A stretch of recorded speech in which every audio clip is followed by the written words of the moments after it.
Es posible que hasta hace unos meses no hubieras oído hablar de la gripe española, la pandemia que mató a millones de personas a principios del siglo XX, y seguramente con la crisis del coronavirus ya habrás oído mencionarla. Por eso hoy te contaremos un poco más de la mal llamada gripe española y su parecido con la COVID-19. Catalogada a menudo como la madre de todas las pandemias, la que pasaría a la historia como gripe española, causó la muerte de por lo menos 50 millones de personas alrededor del mundo, según cálculos de la OMS. Se extendió entre 1918 y 1920, y los científicos creen que infectó al menos a un tercio de la población mundial de aquel entonces, calculada en 1.800 millones de habitantes. Incluso causó más muertes que la Primera Guerra Mundial, que estaba terminando justo cuando se desató la pandemia.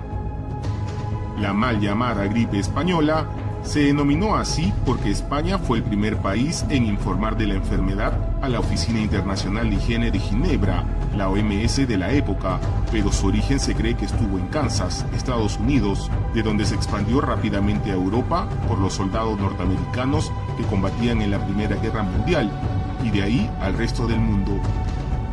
Un estudio de la Universidad de Harvard, publicado este año, estima que cerca de 550,000 personas solo en Estados Unidos, es decir, el 0,5% de su población de aquel entonces, murió debido a la epidemia. Un poco más de 100 años después, la COVID-19 viene cobrando hasta la fecha la vida de más de 109,000 norteamericanos. Las dos pandemias provienen de familias de virus diferentes. La gripe española es de tipo AH1N1, mientras que el SARS-CoV-2, causante del COVID-19, es uno de los 7 coronavirus que infectan humanos. Las dos causan infecciones respiratorias con síntomas comunes del estado gripal. Sin embargo, el virus actual es un patógeno muy diferente de la influenza.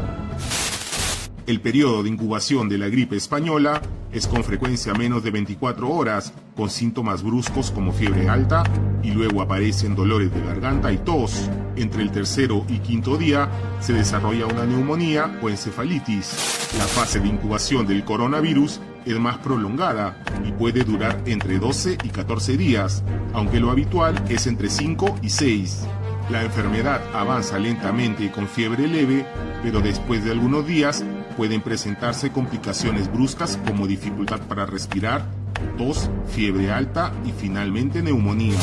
Ambos se transmiten al toser y estornudar o por contacto directo con una persona infectada y con secreciones respiratorias. El SARS-CoV-2 parece no ser un riesgo si uno toma algo menos de 2 metros de distancia, pero su principal modo de transmisión se verifica con el prolongado contacto social.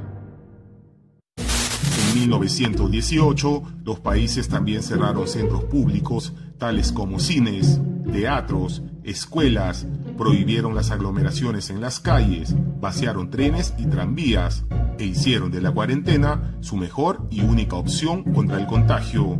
Aún así, registraron miles de defunciones. Otras medidas no farmacéuticas, como las que se toman hoy en día para enfrentar al coronavirus, como el lavado de manos y el uso de tapabocas, también fueron populares en la época. La gripe española tuvo una notable mortalidad en adultos de entre 20 y 40 años, mientras que la COVID-19 es un riesgo principalmente para los adultos mayores de 60 y para gente con enfermedades previas. Esto se debe a que la población mayor de aquel entonces había sobrevivido a otras epidemias de gripe, lo que incrementó su inmunidad, a diferencia del coronavirus sin precedentes globales.